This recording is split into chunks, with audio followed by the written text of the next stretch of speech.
प्रभु मो मन रे गोटे वाक्य दौरान प्रभु मत गोटे कथा कहते जे दिन सामुएल जिते दाऊद को बाछवा को आसते पूर्व अनेक पिला देखिले अनेक पुओ मान देखिले जे सबुठ भल भल पिला पाखे पहुंचेला किंतु प्रभु कहले नहीं आमे बाह्य रूप देखि न थाउ आमे अंतकरण देखि थाउ आउ सेटा मते एमती उत्साह दिला जे मन भीतर खाली प्रार्थना करता है मुझे प्रभु ये जो माने चयन करता जो माने भीतर बसी मनोनीत करेंगे प्रार्थी मान को प्रभु से मन में एमती कथा कह जमती से बाह्य रूप देखिए ना किंतु से दाऊद को मनोनीत कलापर जमती मो झील को मनोनीत करेंगे आउ प्रभु को धन्यवाद हो प्रभु दया कले यही 1 तारिख दिन मो झील जॉइन कला नयागढ़ जिला बड़गां ब्लॉक रे मो देखिली जे प्रभु केते मंगल जानिली मो चाखिली जे प्रकृत जदि आस्वादन करबा नहीं चाखिबा नहीं आमे कोई परबा नहीं स्वादटा सेते बेले आमे जानि थाउ जेते बेले आमे चाखिबा पय लागि थाउ आमे न चाखी बेले बेले कोन करू से खाद्य गुडा को आमने बारण करथाउ भलो लागिबो नहीं मु खाइबी नहीं एही प्रकार गोटे दिन मध्य जीस कल समिति कहउतले ईश्वर का वाक्य प्रति गीत रचक जदि गीत रचना करुछंती 119 रो तार 103 पदरे से कहउछंती मो तुंड को तुम वाक्य किपरि मधुर हाँ मो मुख को ता महु अपेक्षा मधुर मो तुंड को मो मुख को जदि किछि मधुर विषय थाए जगत रे ता होछि महु किंतु महूठु भी आहुरी मधुर होछि प्रभु तुमर वाक्य महूठु भी आहुरी मधुर होछि तुमर कथा जोटा कि मो मुख को मधुर लगुछि एटा दाऊद खाली कहू नांती दाऊद हृदगम करूछंती एवं दाऊद ता परे परे कहउछंती जे जेतबे मो वाक्य को ध्यान करूछि से वाक्य रे जो आनंद पाउछि से वाक्य मते जो अभिज्ञता आड़ को कढ़ाई नौछि से वाक्य मते जो उल्लसित करूछि से वाक्य द्वारा मो भीतर जो उत्कंठा जात होछि सेटा होछि सबुठ सुंदर विषय प्रभु सत्तरे तो वाक्य होछि अति मधुर महु चाकठारु मधुर से हितोपदेश तार 24 अध्याय तार 13-14 पद लिखा जाउछि जे तुमे महु खाओ मोर पुत्र जेतु ता भल ये जो ज्ञान ये जो ईश्वर का वाक्य ये जो विधि गुड़ा ये जो विधान गुड़ा ये गुड़ा होछि आहुरी माने महु जेमते आमान को शक्ति जोगाए ठीक से ही प्रकार ईश्वर का वाक्य द्वारा आमाने शक्ति प्राप्त होता आपण देखिए गोटे छोट छुआ ताकू छोट बेले महु चटेवा पे दिउति लोक माने जेमती तो द्वारा से कौन करि परिबो ना से सामर्थ्य पाइबो शक्ति पाइबो सेतिपाई हितोपदेश रचक मध्य से कथा कहउछथि जे हमको महु खाइबा कहबो आमे खाइबा नहीं नहीं आमे ईश्वर को वाक्य जदि न पूजन करिवा ईश्वर को वाक्य को जदि न ग्रहण करिवा ईश्वर को वाक्य आहरण करिवा नहीं ताल आमे वृद्धि पाई परिबा नहीं गीत रचक से 34 पर्व तार 8 पदरे से कथा कहले जोटा भौणी गीत गाउतले जे सदाप्रभु जे मंगलमय ताकू आस्वादन कर देखो ताकू ठीक देखिबा आमे चाखिबार अर्थ न पूरा खाई देबा चाखिबार अर्थ थरे आपण टेस्ट करंतु जदि आपण देखंतु टिके आनी बड़ बड़ मेला महोत्सव गुड़ा सब ब्रह्मपुर आचार बड़ी स्टल गुड़ा पड़ी थाए आ आचार पाखु आपण जिबे जेतेबेले से आपण को गोटे छोट पिंछटे थिबो बा डियासिल काठी परिका किबा गोटे आइसक्रीम चामच थिबो टिके ना को आपण को हाथ को दो आ सेटा आपण टिके खाली आपण पाटी रे पके देखिबे जदि आपण भल लागुछि नेबे प्रभु सेही कथा कहउछते प्रभु कहउछते थरे चाख अंतत पक्षे मो विषय रे किछि कहिबा आगरु मो विषय रे किछि चिंता करिबा आगरु किछि प्रकाश करिबा आगरु थरे देखो मु कोन मु केमती मंगलमय जदि चाखिबो नाही बा न चाखिथिबा व्यक्ति जनक केबे कहि परिबो नाही तार स्वाद कौन आमे न खाई कहि परिबो नाही जे एटा मीठा बा एटा पिता कि एटा तिक्त कि एटा कसा बा एटा कोंडा से तो आमान को भोजन करिबा कहबो से तो आमान को खाइबा को ही पड़िबो भीतर लिखुचंती काहे कि कौन पाई आम खाइबा जेतेबेले मंडली को लिखुचंदी प्रथम पितर तार 2 अध्याय 2 और 3 पदरे से कहउचंदी गोटे नवजात शिशु से वृद्धि पाइबा पाई जेमिति अमिश्रित दुग्धर आवश्यकता अछि सेति पाई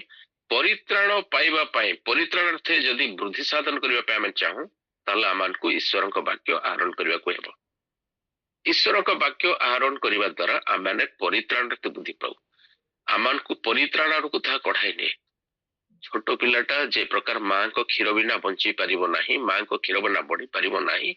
जेतु सेटा अमिश्रित दुग्ध ठीक सही प्रकार ईश्वर को वाक्य होची अमिश्रित दुग्ध तुल्य।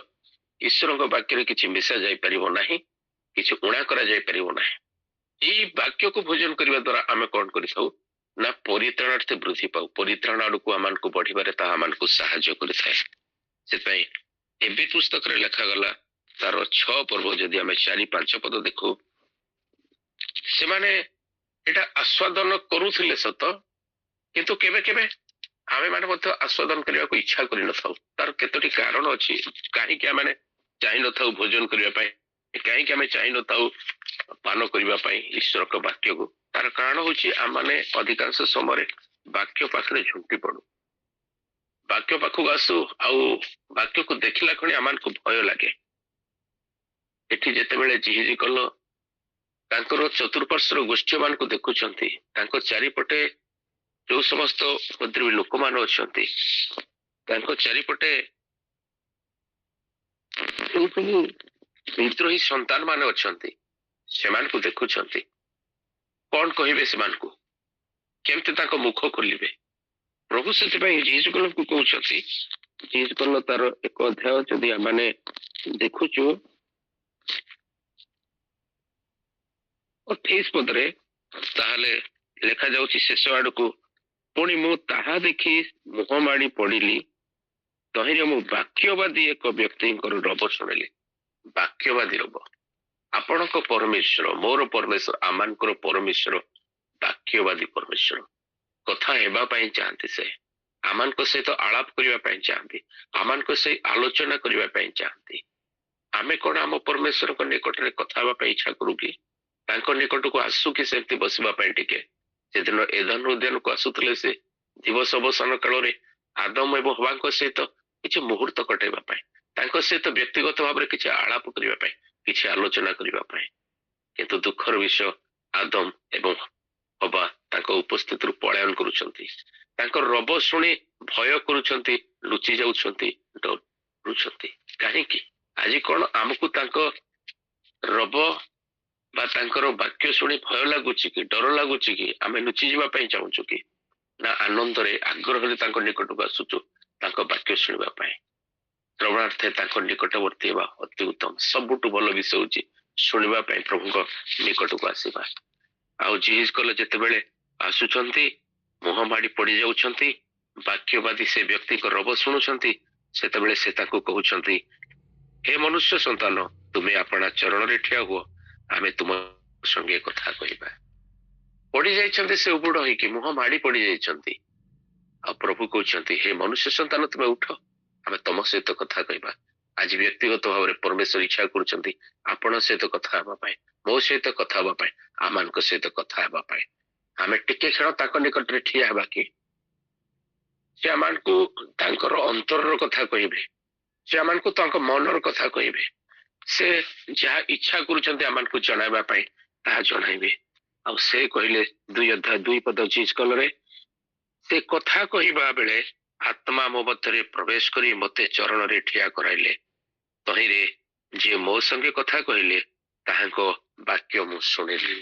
यदि आत्मा चालना देबे नै आत्मा कथा कहिबे नै आत्मा शक्ति प्रदान करिवे नै केही तांको निकट को आसी परिबे नाही तांको वाक्य सुनी परिबे नाही सेति पई जीस कल कहउचंती जेते बेले मु इच्छा कली सेते बेले चरण रे से मते ठिया कराइले मो भीतर आत्मा से प्रवेश कराइले मो भीतर जागृत से आनिले जे मु केमते ठिया ही प्रभु को वाक्य सुनिबी अनेक समय आमानकर आत्मा इच्छुक थाए सत किंतु शरीर दुर्बल हो जाए आम थकी पड़ जाइए भांगी पड़ी था तो प्रभु अनुग्रह पूर्वक आमान को ठिया करती आमान को दृढ़ करती ईश्वर को वाक्य शुणा पाई आमान को बल प्रदान करती आमान को सामर्थ्य दियंती पुणी से मते कहले हे मनुष्य संतान आमे इस्राएल रो संतान गणर निकट को जो माने मोर विद्रोहाचरण करी अछंती से विद्रोही गोष्ठी मान को निकट को तुमको प्रेरण करूछु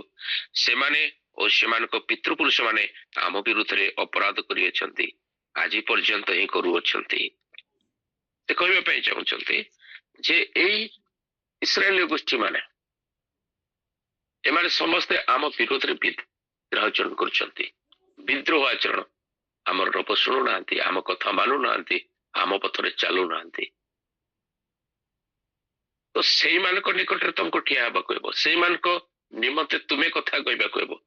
आमर वाक्य आमर कथा तुम्हें से जनाई कहब तुम निजर कथा नुह से कौन कर ना जदि 7 पद देखा लिखा जाउची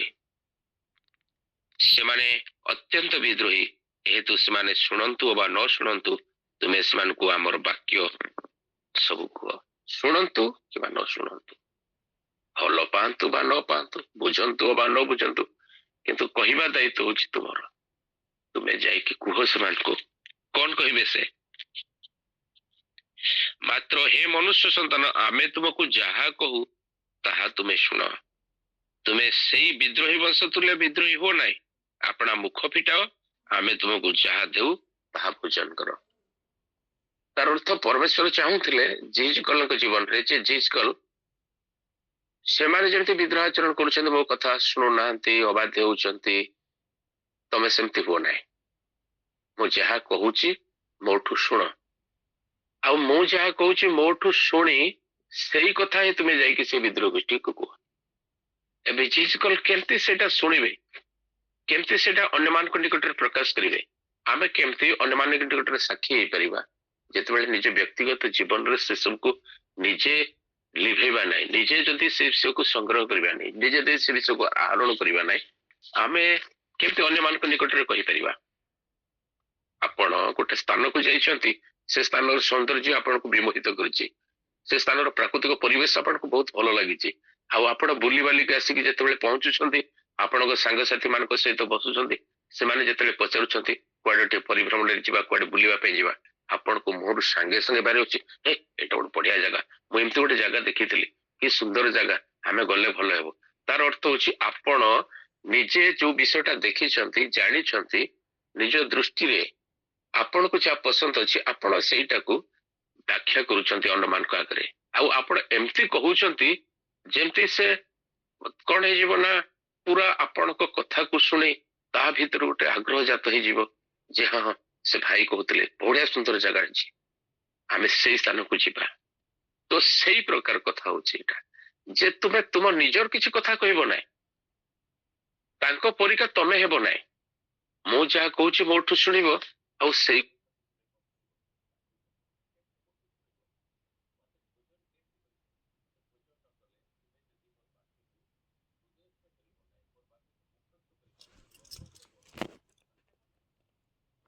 देख खंडे हस्त मो आड़े प्रसारित है साधारणतः आम जिते भोजन करने चाहूँ खावाई चाहूँ कि आमको खावाई दब बोली कहू आम से आम मन भर बाबू बोधे मो आगे किसी खाद्य परिवेशन करेंगे मो आगे किसी फलमूल देवे मो आगे किसी मिष्टक द्रव्य रखिए किंतु जीज कल देखुं सेमती किसी हो ना ये जो व्यक्ति जनक मो सहित कथा होती ये कौन खाली गोटे हाथ बढ़ाई दौरान मो आड़े पुणी से हाथ में कौन गोटे नलाकार पुस्तकटा अच्छी आउ से कहते यही पुस्तक को भोजन कर अरे पुस्तक को केमती भोजन करूँ आम पुस्तक को केमती खाइबू आम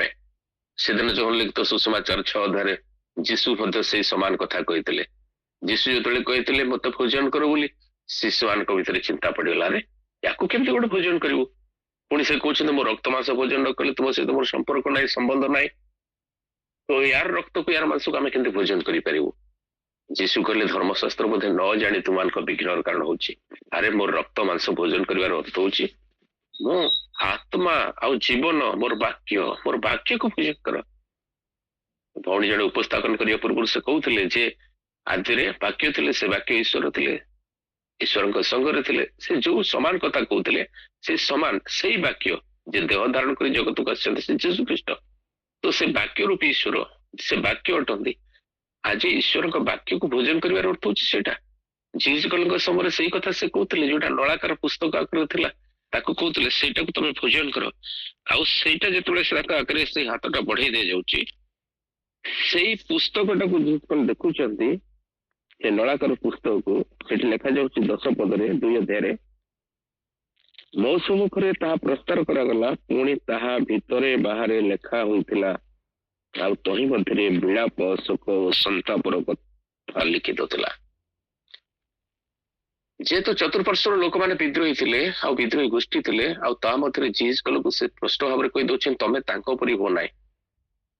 ଏବେ ଯୋଉଟା ଭୋଜନ କରିବା ପାଇଁ ଦଉଛି ତାକୁ ତମେ ଭୋଜନ କର। ତ ଜିଜକଲ ଦେଖୁଛନ୍ତି, ଆରେ ଏଇ ଯୋଉ ପୁସ୍ତକଟା ମତେ ଦଉଛନ୍ତି ସେ ଭୋଜନ କରିବା ପାଇଁ, ନଳାକାର ପୁସ୍ତକଟା, ତା ଭିତର ବାହାର ତ ଖାଲି ଲେଖା ହେଇଛି। ପୁଣି ଲେଖା ଗୁଡାକ କଣ ହେଇଛି ନା, ଖାଲି ଶୋକର କଥା ଲେଖା ହେଇଛି, ବିଳାପର କଥା ଲେଖା ହେଇଛି,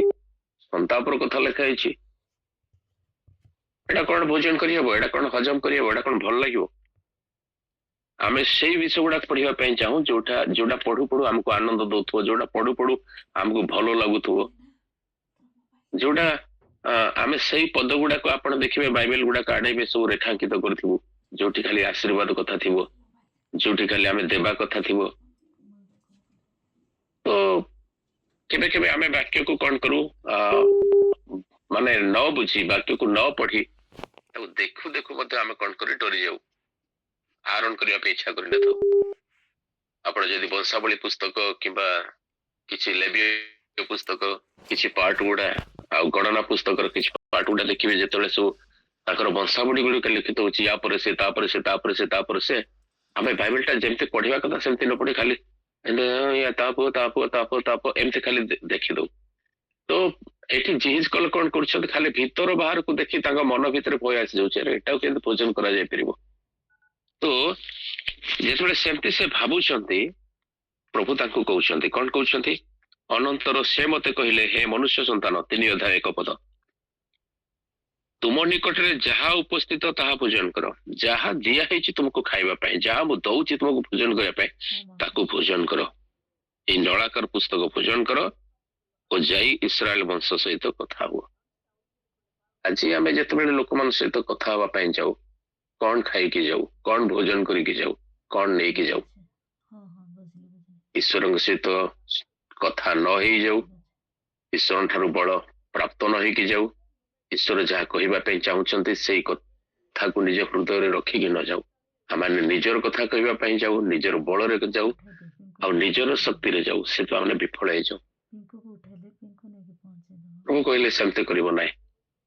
ପ୍ରଭୁ କହୁଛନ୍ତି ସେଟା ତୁମେ ଭୋଜନ କର, ପ୍ରଥମେ ତୁମେ ଭୋଜନ କର, ପ୍ରଥମେ ତୁମେ। ମୁଁ ଯେ ପର୍ଯ୍ୟନ୍ତ ଚାଖିବି ନାହିଁ ଗୋଟେ ବିଷୟଟା, ମୁଁ କେମିତି ଅନ୍ୟମାନଙ୍କ ନିକଟରେ କହିବି ପ୍ରଭୁ ମଙ୍ଗଳମୟ? ମୁଁ କେମିତି ଅନ୍ୟମାନଙ୍କ ନିକଟରେ କହିବି ଯେ ତମେ ବି ଚାଖିକି ଦେଖ ବୋଲି? ମୁଁ ତ ନିଜେ ଚାଖି ନାହିଁ। ସେଥିପାଇଁ ଜିଜକଲ କହୁଛନ୍ତି ଆଗେ ତମେ ଚାଖ, ଆଗେ ତମେ ଭୋଜନ କର। କଣ ଭୋଜନ କରିବ? ଏଇ ପୁସ୍ତକଟାକୁ ଭୋଜନ କର, ତାପରେ ଯାଇକି ତୁମେ କଣ କରିବ? ଇସ୍ରାଏଲ ବଂଶ ସହିତ କଥା ହେବ। ତାର 2 ପଦରେ ଲେଖାଯାଉଛି, ତହିଁରେ ମୁଁ ଆପଣା ମୁଖ ଫିଟାନ୍ତେ, ସେ ମତେ ସେଇ ନଳାକାର ପୁସ୍ତକ ଭୋଜନ କରାଇଲେ। ହାଲେଲୁୟା। ସେ ମୁଖ ଫିଟାନ୍ତେ ମାନେ ଜିଜକଲ ଯେତେବେଳେ ପାଟି ଖୋଲୁଛନ୍ତି, କରୁଛନ୍ତି, ଲେଖାଯାଉଛି ପ୍ରଭୁ ତାଙ୍କୁ ଭୋଜନ କରାଇଦେଲେ। ଆମେ ପଢିବା ପାଇଁ ଚାହିଁଲେ ବାକ୍ୟ, ପ୍ରଭୁ ଆପେ ଆମକୁ ବୁଝାଇ ଦେବେ। ଆମେ ଶିକ୍ଷକ ନହୁ, ପବିତ୍ର ଆତ୍ମା ଶିକ୍ଷକ ଅଟନ୍ତି। ସେଥିପାଇଁ ଯୋଉଟାକୁ ଆମେ ସ୍ୱାଦ ଲାଗୁନାହିଁ ବୋଲି ଭାବି ଛାଡି ଦଉ, ଯୋଉଟାକୁ ଗ୍ରହଣୀୟ ନୁହଁ ବୋଲି କହିକି ହାଲକା ଭାବରେ ନେଇଯାଉ, ପ୍ରଭୁ କହୁଛି ନାଇଁ, କର, ତାକୁ ଭୋଜନ କର। ଯେମିତି କୁହାଗଲା, ରୁଚୁ ନ ରୁଚୁ ଖାଅ ପିତା। ସେଟା ରୁଚୁ କିମ୍ବା ନ ରୁଚୁ ତମକୁ, କିନ୍ତୁ ପିତାଟା ଖାଇବା ଦ୍ୱାରା ତମ ଶରୀରର ଉପକାର ହୁଏ। ସେ ବାକ୍ୟଟା ତମେ ବୁଝ ବା ନ ବୁଝ, ତାକୁ ତୁମେ ଆହରଣ କର, ତୁମେ କର, ଥରେ ଅନ୍ତତଃ ପକ୍ଷେ ଜାଣିବା ପାଇଁ ଚାହ। ବୁଝାଇବା ଲୋକ ହଉଛନ୍ତି ପରମେଶ୍ୱର, ସେ ବୁଝାଇ ଦେବେ। ପବିତ୍ର ଆତ୍ମା ଶିକ୍ଷକ ଅଟନ୍ତି, ସେ ଶିକ୍ଷା ଦେବେ, ସେ ଜଣାଇ ଦେବେ ସେ କଣ କହିବା ପାଇଁ ଚାହୁଁଛନ୍ତି। ହୁଏତ ଜିଜକଲକୁ ଭଲ ଲାଗୁନଥିଲା ଏଇ ଯୋଉ ତିକ୍ତ ବିଷୟ ଗୁଡାକ, ଏଇ ଯୋଉ ଭିତର ବାହାରେ ଲେଖା ହେଇଥିବା ଶାପର ବିଷୟ ଗୁଡାକ, ଶୋକର ବିଷୟ ଗୁଡାକ, ବିଳାପର ବିଷୟ ଗୁଡାକ। ଆଜି ଆମେ ବି ବେଳେ ବେଳେ କଣ କରୁ, ଈଶ୍ୱରଙ୍କ ବାକ୍ୟକୁ ସେମିତି ଭାବୁ। ଈଶ୍ୱରଙ୍କ ବାକ୍ୟ ଶୁଣିବା ପାଇଁ ଭୟ ଲାଗେ, ଡର ଲାଗେ। ଈଶ୍ୱରଙ୍କ ବାକ୍ୟ ପଢିବା ପାଇଁ ଭୟ ଲାଗେ। କିନ୍ତୁ ଯେତେବେଳେ ଜିହିଜକଲ କହୁଛନ୍ତି ଆଁ କରିବା ଆରମ୍ଭ କରିଦେଲେ, ପାଟି ଖୋଲିବା ଆରମ୍ଭ କରିଦେଲେ, ପ୍ରଭୁ ଆପେ ତାଙ୍କୁ ଖୁଆଇଦେଲେ। ଆଉ ପ୍ରଭୁ ଖୁଆଇଦେଲେ ଆପଣଙ୍କୁ ଭାରି ଭଲ ଲାଗିବ। ପ୍ରଭୁ ଅତି ଆଶ୍ଚର୍ଯ୍ୟ ପ୍ରକାରେ ଖୁଆନ୍ତି। କାଲି ସନ୍ଧ୍ୟାରେ ଗୋଟେ ଜାଗାରେ ମୋର ବାକ୍ୟ ଦେବ ଥିଲା, ଆଉ ମୁଁ ଯୋଉ ବିଷୟ ପ୍ରସ୍ତୁତ ହଉଥିଲି ମନ ଭିତରେ, ସେମାନଙ୍କର ସେ ଉପାସନା ସମୟରେ ମାନେ ଉପାସନା ଏତେ ଦୀର୍ଘ ହେଲା ଯେ ମୁଁ ସେ ବିଷୟ କହିବା ପାଇଁ ଇଚ୍ଛା କଲି ନାହିଁ। ପ୍ରଭୁକୁ ପଚାରିଲି, ପ୍ରଭୁ ଏଇ ଯୋଉ ବିଷୟ ଏମାନେ କଥା ହଉଛନ୍ତି ମୁଁ କଣ କହିବି? ପ୍ରଭୁ ମତେ ଗୋଟେ ନୂଆ ଥଟ୍ ଦେଲେ, ନୂଆ ଚିନ୍ତା ଦେଲେ, ନୂଆ ବିଷୟ ଦେଲେ, ଯୋଉଟା ମୁଁ କେବେ ବାକ୍ୟରେ ପଢିନଥିଲି କିମ୍ବା ସେଇ ପ୍ରକାର ମୋର ଭାବନା ଜାତ ହେଇନଥିଲା। ମୁଁ ସବୁବେଳେ ପଢୁଥିଲି, କହିଲି ପ୍ରଭୁ ଏଇଠି ବସିବା ସମୟରେ ମତେ କଥା କହୁଛ, ଏଇଟା କଣ ଏମିତି? ହଁ ପ୍ରଭୁ କହିଲେ ସେଇଟା। ତ ସେମିତି ପ୍ରଭୁ କଣ କରନ୍ତି, ଖାଦ୍ୟଟା ଆପଣ ଖାଇଲା ପରେ ତାର ସ୍ୱାଦଟା କଣ ଆପଣଙ୍କୁ ସେ ଜଣାଇ ଦିଅନ୍ତି ଠିକ ସମୟରେ। ଆପଣ ଭାବୁଥିବେ ଏଇଟା ଭଲ ଲାଗିବନି, ବୋଧହୁଏ ଆପଣ ଭାବୁଥିବେ ନାଇଁ ନାଇଁ ଏଇଟା ନୁହଁ ବୋଲି, କିନ୍ତୁ ପ୍ରଭୁ ଆପଣଙ୍କର ଶରୀର ପାଇଁ ଜାଣନ୍ତି କୋଉ ଖାଦ୍ୟର ଆବଶ୍ୟକତା ଅଛି, କୋଉ ବାକ୍ୟର ଆବଶ୍ୟକତା ଅଛି, ଆପଣଙ୍କୁ ଭୋଜନ କରିବା ପାଇଁ କୋଉ ପୁସ୍ତକ ଭୋଜନ କରିବା ପାଇଁ ଅଛି, ସେ ପ୍ରଭୁ ଜାଣନ୍ତି, ପ୍ରଭୁ ଦେବେ। କିନ୍ତୁ ଆପଣଙ୍କର ଦାୟିତ୍ୱ ହଉଛି ପ୍ରଥମେ ଶୁଣିବା ପାଇଁ ଚାହାନ୍ତୁ, ପଢିବା ପାଇଁ ଚାହାନ୍ତୁ,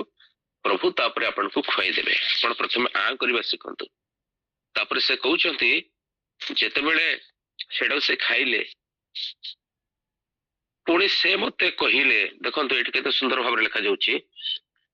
ତହିଁରେ ମୁଁ ଆପଣ ମୁଖ ଫଟାନ୍ତେ ସେ ମତେ ସେଇ ନଳାକାର ପୁସ୍ତକ ଭୋଜନ କରାଇଲେ। ପୁଣି ସେ ମତେ କହିଲେ, ହେ ମନୁଷ୍ୟ ସନ୍ତାନ, ଆମେ ତୁମକୁ ଯେଉଁ ନଳାକାର ପୁସ୍ତକ ଦେଲୁ ତାହା ତୁମେ ଜଠରେ ଗ୍ରହଣ କରି ଆପଣା ଉଦର ପୂର୍ଣ୍ଣ କର, ତରେ ମୁଁ ତାହା ଭୋଜନ କଲି। ପ୍ରଭୁ କହିଲେ ଏଇଟା ଖାଲି ପଢିଦେଇ ଶୁଣିଯିବାଟା ନୁହଁ, ଏଇ ଯୋଉ ବାକ୍ୟ ମୋର ଶୁଣ, ଏଇଟା ଖାଲି ତମେ ଶୁଣ ବୋଲି ମୁଁ କହୁନାହିଁ, ବାକ୍ୟର କର୍ମକାରୀ ବି ହୁଅ। ବାକ୍ୟ ଶୁଣିଲା ଲାଭ କଣ ଅଛି ଯଦି ମୁଁ ବାକ୍ୟ ଅନୁସାରେ ଚାଲିବି ନାହିଁ, ବାକ୍ୟକୁ ଆଦରିକି ଚାଲିବି ନାହିଁ, ବାକ୍ୟର କର୍ମକାରୀ ହେବି ନାହିଁ। ସେଥିପାଇଁ ସେ କହୁଛନ୍ତି ଏଇଟା ଜଠରେ ଗ୍ରହଣ କରି ଉଦରରେ ଗ୍ରହଣ କର। ତାମାନେ ସମ୍ପୂର୍ଣ୍ଣ ଭାବରେ ସେ କହୁଛନ୍ତି ବାକ୍ୟ ତୁମେ ବାକ୍ୟର ମଜି ଯାଅ, ବାକ୍ୟକୁ ପିଇ ଯାଅ, ବାକ୍ୟକୁ ହୃଦୟସ୍ଥ କରିଯାଅ। ଯୋଉଟା ଦାଉଦ କହିଲେ, ପ୍ରଭୁ ମୁଁ ଯେମିତି ତୁମ ବିରୁଦ୍ଧରେ ପାପ କରିବି ନାହିଁ, ସେଥିପାଇଁ ତୁମ ବାକ୍ୟକୁ ମୁଁ କଣ କରୁଛି, ମୋ ହୃଦୟରେ ସଞ୍ଚୟ କରି ରଖୁଛି।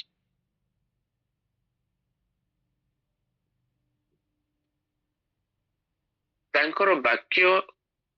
କେତେ ମୋର ହୃଦୟରେ ଅଛି, ତାଙ୍କର ବାକ୍ୟ କେମିତି ମୁଁ ଭୋଜନ କରେ। ଆଉ ଯେତେବେଳେ ସେ ଭୋଜନ କରିଛନ୍ତି ଜିହିଜକଲ, ତାର ଶେଷ ଅଂଶରେ ଲେଖାଯାଉଛି, ଆମେ ଯଦି ଦେଖିବୁ, ଆଉ ତାର ସେଇ 3 ପଦର ଶେଷ ଅଂଶରେ ଲେଖାଯାଉଛି,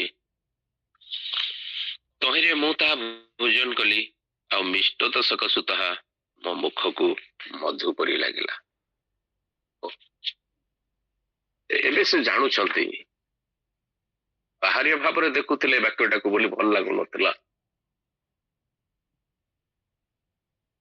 ଯେତେବେଳେ ଏବେ ପ୍ରଭୁ ଖୁଆଇ ଦଉଛନ୍ତି ତାକୁ, କେବଳ ସେ ଆଁ କରୁଛି, ପ୍ରଭୁ ଶିଖାଇ ଦଉଛନ୍ତି ତାକୁ ଖୋଇବା ପାଇଁ, ଆଉ ସେ ଖାଇବା ଆରମ୍ଭ କରୁଛି। ସେ କହୁଛି ଆହା କେତେ ସୁନ୍ଦର, ଏଟା ତ ମହୁଠୁ ଆହୁରି ମିଠା। ଜାଣିଲା ଆଜି ଆମେ ମାନେ ମଧ୍ୟ ଈଶ୍ୱରଙ୍କ ବାକ୍ୟକୁ ଯେତେବେଳେ ଭୋଜନ କରୁ,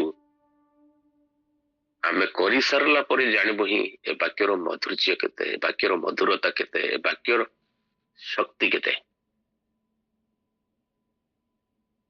ସେଥିପାଇଁ ଆଜି ଅନିର୍ବାର୍ଯ୍ୟ ଈଶ୍ୱରଙ୍କ ବାକ୍ୟ ଶୁଣିବା, ଈଶ୍ୱରଙ୍କ ବାକ୍ୟ ଜାଣିବା, ଈଶ୍ୱରଙ୍କ ବାକ୍ୟକୁ ସଞ୍ଚୟ କରିବା।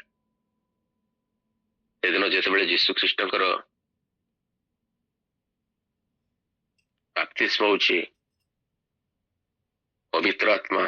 କପୋତ ରୂପରେ ଦୈହିକ ଭାବରେ ତାଙ୍କ ଉପରେ ଅବସ୍ଥାନ କରୁଛନ୍ତି, ଏଇ ବାଣୀ ଶୁଭୁଛି ସ୍ୱର୍ଗରୁ ଯେ ତୁମ୍ଭେ ଆମର ପ୍ରିୟ ପୁତ୍ର, ତୁମଠାରେ ଆମର ପରମ ସନ୍ତୋଷ। ଇଏ ଆମର ପ୍ରିୟ ପୁତ୍ର ଘୋଷଣା କରୁଛନ୍ତି ପ୍ରଭୁ। ସଙ୍ଗେ ସଙ୍ଗେ ଆତ୍ମା ତାଙ୍କୁ ପ୍ରାନ୍ତରକୁ ନେଇଯାଉଛନ୍ତି, ପରୀକ୍ଷକ ଯେମିତି ତାଙ୍କୁ ପରୀକ୍ଷା କରିବ। ଆଉ ପରୀକ୍ଷକ ସ୍ପଷ୍ଟ ଭାବରେ ଗୋଟାଏ ପ୍ରଶ୍ନ ନେଇ ପଚାରୁଛି, ତୁମେ ଯଦି ଈଶ୍ୱରଙ୍କ ପୁତ୍ର, କାରଣ ସେ ଶୁଣିଲା ସ୍ୱର୍ଗରୁ ହିଁ ବାଣୀ ହଉଛି ଏ ଆମ୍ଭର ପ୍ରିୟ ପୁତ୍ର, ୟାଙ୍କ ଠାରେ ଆମର ପରମ ସନ୍ତୋଷ। ତ ସନ୍ତୋଷ ପାତ୍ର ପୁତ୍ରକୁ ପ୍ରଭୁ ତାଙ୍କର ପ୍ରେମକାରୀକୁ ଶାସନ ବା ପ୍ରଭୁ ତାକୁ କଣ କରନ୍ତି ନା ଅନୁଯୋଗ କରନ୍ତି। ଆଉ ତା ଭିତରେ ଯୀଶୁ ଖ୍ରୀଷ୍ଟ ପରୀକ୍ଷାର ସମ୍ମୁଖୀନ ହଉଥିବା ସମୟରେ କେବଳ ଗୋଟିଏ କଥା କରୁଥିଲେ। ଶୈତାନ ଯେତେବେଳେ କହୁଥିଲା ବାକ୍ୟରେ ଲେଖା ଅଛି, ବାକ୍ୟରେ ଲେଖା ଅଛି, ଯୀଶୁ ସେତେବେଳେ କହୁଥିଲେ ଆହୁରି ମଧ୍ୟ ଲେଖା ଅଛି, ଆହୁରି ମଧ୍ୟ ଲେଖା ଅଛି। ତାର ଅର୍ଥ ହଉଛି ଶୈତାନକୁ ପରାସ୍ତ କରିବା ପାଇଁ ଯୀଶୁ ଈଶ୍ୱରଙ୍କ ବାକ୍ୟକୁ ବ୍ୟବହାର କରୁଥିଲେ। ନିଜେ ବାକ୍ୟରୁ କି ପରମେଶ୍ୱର ବାକ୍ୟକୁ ମର୍ଯ୍ୟାଦା ଦଉଥିଲେ, ଗୁରୁତ୍ୱ ଦଉଥିଲେ, ଆଉ ବାକ୍ୟ ଉଚ୍ଚାରଣ କରୁଥିଲେ ଯେ ପ୍ରକାର ଶତ୍ରୁ, ଯେ ପ୍ରକାର ଶୈତାନ ପରାସ୍ତ ହେବ। ଆଜି ଆମ ଆଗରେ ଠିଆ ହେଇଥିବା ଦୃଢ ଦୃଢ ବିଷ ଗୁଡାକ, ଦୃଢ ଗଡ ଗୁଡାକ କେବଳ ଧୂଳିସାତ ହେଇପାରିବ ଈଶ୍ୱରଙ୍କ ବାକ୍ୟ ଦ୍ୱାରା। ଏଫେସୀୟ ମଣ୍ଡଳୀକୁ ଯେତେବେଳେ ଲେଖାଯାଉଛି, ପାଉଲ ଲେଖୁଛନ୍ତି, ସେତେବେଳେ ସେ କହୁଛନ୍ତି ଆମମାନଙ୍କ ଯୁଦ୍ଧ ଏ ମର୍ତ୍ତ୍ୟ ବିରୁଦ୍ଧରେ, ଆଧିପତ୍ୟ ବିରୁଦ୍ଧରେ, କର୍ତ୍ତାପଣ ବିରୁଦ୍ଧରେ ନୁହଁ, ଅନ୍ଧକାର ଶକ୍ତି ମାନଙ୍କ ବିରୋଧରେ ବୋଲି କହିଲା ବେଳେ ସେ କହୁଛନ୍ତି ଆଉ ଆମର ସଜା ଭିତରେ ଲେଖୁଛନ୍ତି ଆତ୍ମାଙ୍କର ଖଡଗ ଅର୍ଥାତ୍ ଈଶ୍ୱରଙ୍କ ବାକ୍ୟକୁ ଆମମାନଙ୍କୁ ଧାରଣ କରିବାକୁ ହେବ। ଆଜି ଆତ୍ମାଙ୍କର ଖଡଗ ବା ଈଶ୍ୱରଙ୍କ ବାକ୍ୟକୁ ଆମେ ଧାରଣ କରୁ କି ଆମମାନଙ୍କ ମଧ୍ୟରେ ଅଛି କି? ଈଶ୍ୱରଙ୍କ ବାକ୍ୟକୁ ଆମେ ଆହରଣ କରୁ କି? ଈଶ୍ୱରଙ୍କ ବାକ୍ୟକୁ ଆମେ ଅଧ୍ୟୟନ କରୁ କି? ନା ତଥାକଥିତ ଭାବରେ ଗୋଟେ ପତା ଉଠାଉ, ଯାହା ଲେଖା ହେଇଛି ଆଜି ଦିନର ସେତିକି ଛାଡି ଦଉ, ବୋଧେ ହେଇଗଲା। ଗୋଟେ ଗୁଣ୍ଡା ଭାତ ଖାଇ ଦେଇକି ଆପଣ ଯଦି ଭାବିବେ ଦିନ ସାରା ଆପଣ ହେଇଗଲା ଯଥେଷ୍ଟ ବୋଲି, ତାହେଲେ ଭାବନ୍ତୁ ଗୋଟାଏ ପଦ ପଢିଦେଲେ ଆପଣଙ୍କର ସରିଗଲା ବୋଲି ଆପଣ ଭାବୁଛନ୍ତି। ଯୋଉ ବାକ୍ୟ ଆମମାନଙ୍କୁ ଶକ୍ତି ଯୋଗାଏ, ଯୋଉ ବାକ୍ୟ ଆମମାନଙ୍କୁ ସାମର୍ଥ୍ୟ ଦିଏ, ଯୋଉ ବାକ୍ୟ ଆମମାନଙ୍କୁ ଆଗକୁ ବଢିବାରେ, ପରିତ୍ରାଣ ପାଇବା ପାଇଁ ଆଶୀର୍ବାଦ କରେ ଆମମାନଙ୍କୁ, ସେ ବାକ୍ୟ ପ୍ରତି ଆମେ ଏତେ ଅମର୍ଯ୍ୟାଦା କରିବା କି? ନା ଆହରଣ କରିବା ପାଇଁ ଆଗ୍ରହ ପ୍ରକାଶ କରିବା, ଆନନ୍ଦ ହୃଦୟରେ ମୁଖ ଖୋଲିଦେବା ଆଉ ପରମେଶ୍ୱରଙ୍କୁ କହିବା, ପ୍ରଭୁ ମୁଁ କରୁଛି, ମୁଁ କ୍ଷୁଧିତ ଅଛି, ମତେ ପରିତୃପ୍ତ କରିଦିଅ, ମତେ ତୁମର ବାକ୍ୟ ପର୍ଯ୍ୟାପ୍ତ ପରିମାଣରେ ମୋ ମୁଖ ଦିଏ, ଯେମିତି ମୁଁ ତାକୁ ହୃଦୟରେ ସାଇତି ରଖିବି। ପ୍ରଭୁ ଯେମିତି ମୁଁ ଏଇ କଥାକୁ ଅନ୍ୟମାନଙ୍କ ନିକଟରେ ପ୍ରକାଶ କରିପାରିବି, ସେଟା ମତେ ସାହାଯ୍ୟ କର। ଏ ପ୍ରାତଃ ସମୟରେ ପ୍ରଭୁ ଆପଣଙ୍କୁ ଆଉ ମତେ ଆମ ସମସ୍ତଙ୍କୁ ଆଶୀର୍ବାଦ କରନ୍ତୁ। ଆମମାନେ ଈଶ୍ୱରଙ୍କ ବାକ୍ୟ ଯେ ଅତି ମଧୁର, ମହୁଠୁ ଆହୁରି ମଧୁର, ଆହୁରି ମିଠା, ତାକୁ ନିଜେ ଚାଖୁ, ନିଜେ ହୃଦୟରେ ସଞ୍ଚୟ କରୁ ଏବଂ ଅନ୍ୟମାନଙ୍କ ନିକଟରେ ସେଇ କଥାକୁ ପ୍ରକାଶ କରୁ। ତାହେଲେ ପ୍ରଭୁ ଆମମାନଙ୍କୁ ଆଶୀର୍ବାଦ କରିବେ, ଆମମାନଙ୍କର ପିଢିକୁ ଆଶୀର୍ବାଦ କରିବେ, ଆଗାମୀ ଆମମାନଙ୍କର ବଂଶଧର ମାନଙ୍କୁ ଆଶୀର୍ବାଦ କରିବା ସଙ୍ଗେ ସଙ୍ଗେ ଆମ ଚତୁଃପାର୍ଶ୍ୱ ଯେତେ ବିଦ୍ରୋହୀ ଗୋଷ୍ଠୀମାନେ ଅଛନ୍ତି ସେମାନଙ୍କୁ ମଧ୍ୟ ପ୍ରଭୁ ଆଶୀର୍ବାଦ କରିବେ।